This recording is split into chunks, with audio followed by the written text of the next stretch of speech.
ভারতের মানুষের প্রত্যেকের ভিতরে প্রচন্ড তেজ আছে, যে তেজের জন্য অন্যায়ের বিরুদ্ধে প্রতিবাদ করতে পারে। মাঝখানে হচ্ছে সাধারণ, যত তেজেই থাকো ভারতবাসীর মধ্যে কোনো হিংসা নাই, মনটা হচ্ছে কিন্তু পরিষ্কার। আর সবার উপরে হচ্ছে গেরুয়া রং, গেরুয়া হচ্ছে ত্যাগের প্রতীক। ভারতবর্ষের মানুষ ত্যাগ করতে জানে, আর ত্যাগই হচ্ছে শান্তি। সেজন্য ভারতবর্ষের সন্ন্যাসী, সাধু সন্ন্যাসীর সংখ্যা প্রচুর আছে। সাধু সন্ন্যাসীরা হচ্ছে ত্যাগের প্রতীক, ওরা তাই গেরুয়া রং পোশাক পরে। আর মাঝখানে হচ্ছে যে চাকাটা, এই চাকা হচ্ছে ভারতবর্ষ ধীরে ধীরে ধীরে ধীরে ক্রম উন্নয়নের দিকে এগিয়ে যাচ্ছে।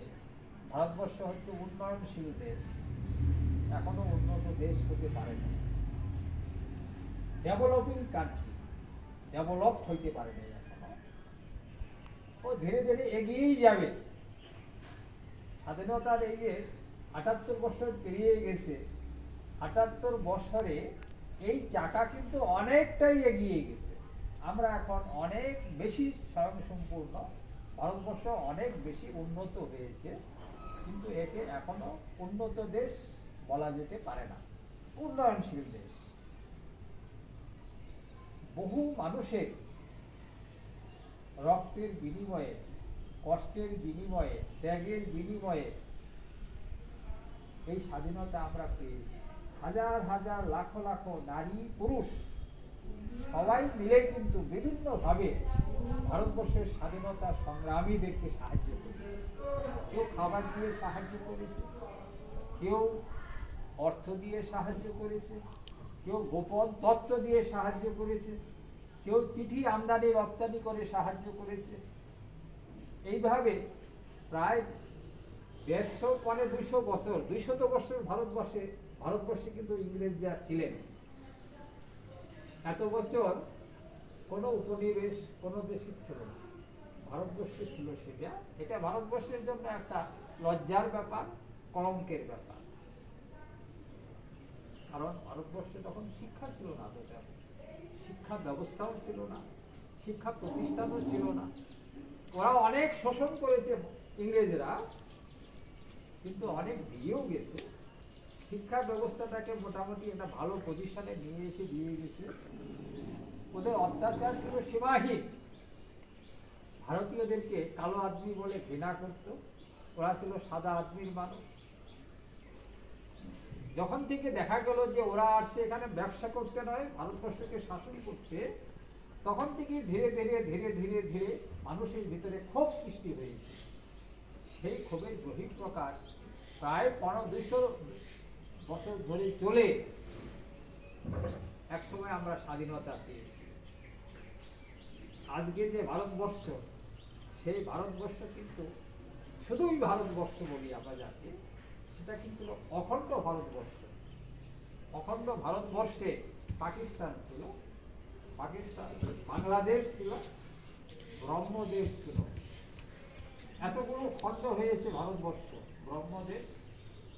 তারপরে যেটাকে এখন আমরা কি বলি, মায়ানমার যেটাকে বলি, যেটা বাংলাদেশ, সেটা একসময় পূর্ব পাকিস্তান ছিল। পাকিস্তান এতগুলো খণ্ডে ভাগ হয়েছে দ্বিজাতি তত্ত্বের ভিত্তিতে। বলাই হয়েছিল ভারতবর্ষ এখানে থাকবে বেশিরভাগ হিন্দু, আর বাংলাদেশ এবং পাকিস্তানে থাকবে মুসলমানরা।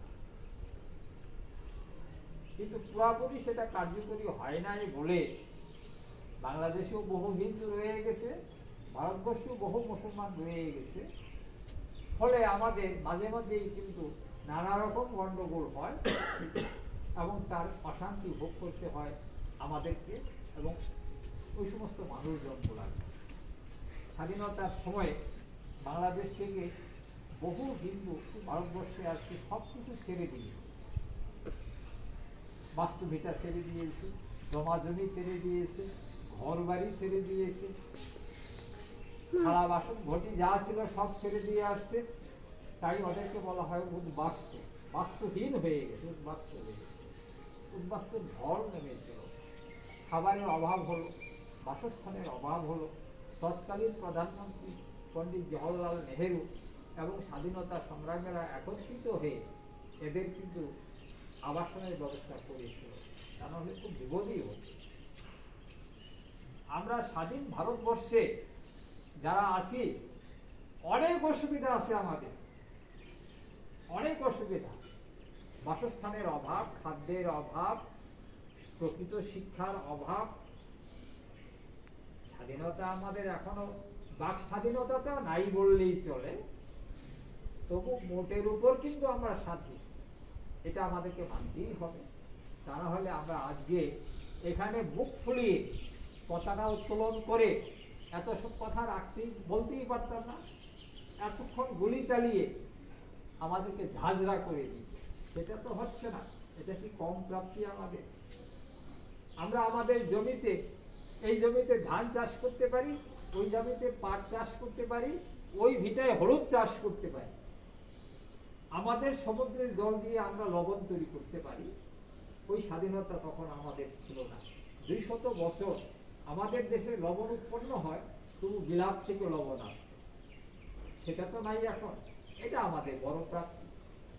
সুতরাং আমরা স্বাধীনতা পেয়েছি, সেই স্বাধীনতা কি রক্ষা করার দায়িত্ব কিন্তু আমাদের। যারা স্বাধীনতা অর্জন করে তারা স্বাধীনতা ভোগ করতে পারেন নাই, কিন্তু আমাদেরকে দায়িত্ব দিয়ে গেছে, তোমরা স্বাধীন ভারতবর্ষের স্বাধীনতাকে রক্ষা করবা, পতাকা সম্মান রক্ষা করবা।